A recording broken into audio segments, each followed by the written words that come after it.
Hello friends, I'm Rob, this is Digital Wastrel, and in this video I'm going to show you how to make some fancy looking scenic bases using stuff you already have in your house.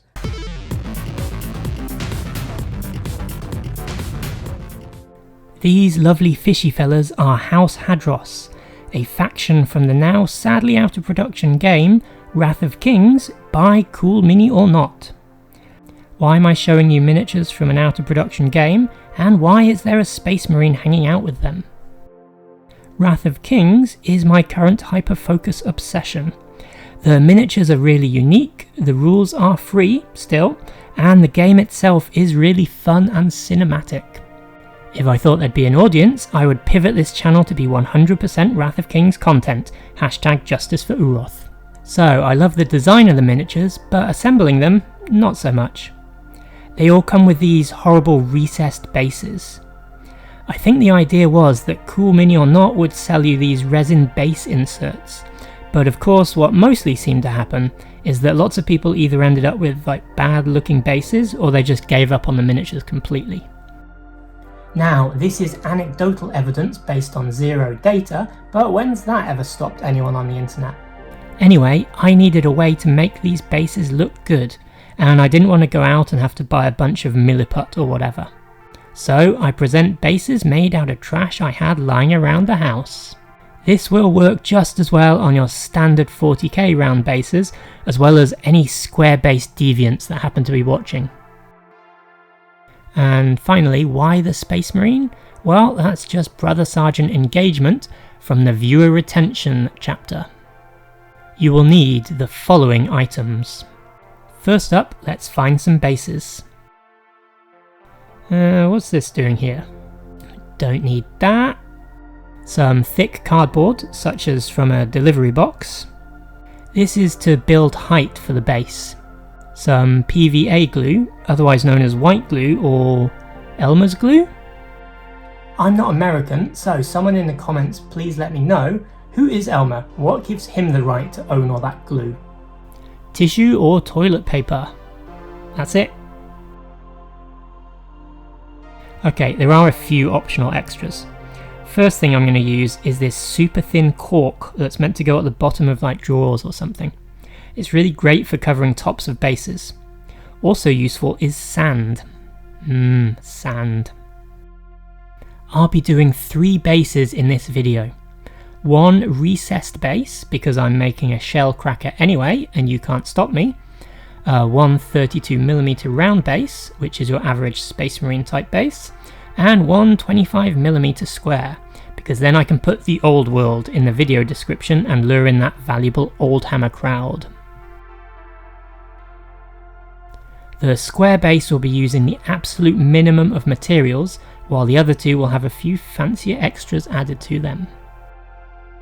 This is because square-based folk will be making units of 20 plus troops, so simple is better, and also because of my deep-seated prejudice against rank and flank games. First up, cut the cardboard into rough shapes and glue them onto the bases.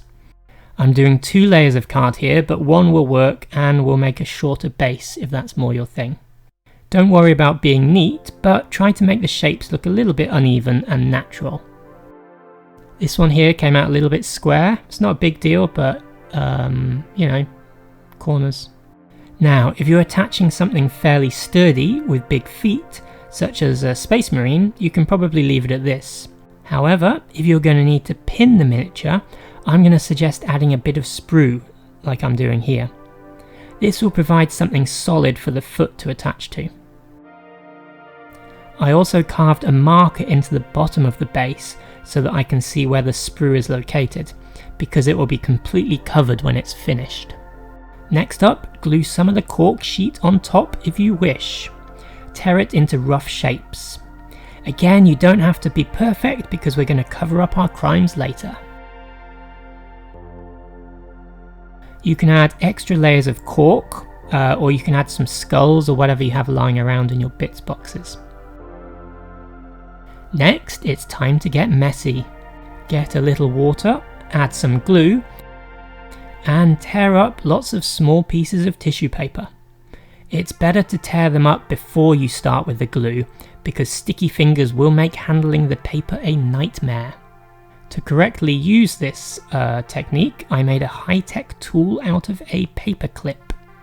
Drop the paper into the water glue mix and then press it into place around the outside of the base using the paper clip. Use both the long and the short ends of the paper clip.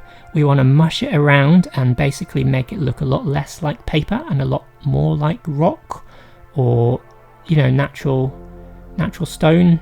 Yeah, less like paper. You can also push some of the paper mush into the card holes to give it more strength. Alright, full disclosure, on this particular base I messed up and I used way too much water in my glue water mix. So about halfway through that made the cardboard start to fall apart, so I had to stuff the entire thing with paper. It was really gloopy and kind of disgusting, but once it dried it all turned out okay. So if you do mess up you can definitely save it, but go easy on the water mix is my advice. You want to cover any bits on the base that look like cardboard, and you can also use this mixture to smooth out transitions between layers. For the square base, as I mentioned before, I won't be using sand or cork or any extras. So I got a very small amount of paper and I spread it out on top of the layer of card to give it a little bit more texture. After this step was complete, I let them dry for about 24 hours. Next up, I mixed some more water and glue, and I used that to add some sand to any areas that I wanted more texture, especially any bits that still looked a little bit cardboardy. Don't go too overboard with this part though, or it's going to end up looking like some kind of weirdo ice cream sandwich. Believe me, I've eaten 3 of these things before started filming, and none of them taste good. I also added a final layer of water glue mix over the top of the sand to seal the whole thing together. After that, again, let it dry completely. Once it is dry, I added some paint and yeah, that's it, that's done. And here they are, all 4 bases, all 3 bases. For the beveled edge base, I went with an extra step and added a graft tuft. I painted some of the sand on this one to look like moss. Purely by luck, some of the folds in the tissue paper came out looking like vines, so I painted those green too. For the 32mm base, I just gave it some grey dry brushing and brown and green washes. The white lines were just freehanded, and then I stippled some more grey on to make it look weathered. Finally, for the square base, I kept things simple, with the sides being brown and the top being a dark grey. It looks a bit simple by itself, but a unit all ranked up on these would look pretty good, I think. So there you go, bases made from stuff you almost certainly have in your house already, right now. If you hated this video, why not buy me a coffee out of spite? That'll really show me what's what. If you liked the video, too bad, it's over now. Bye.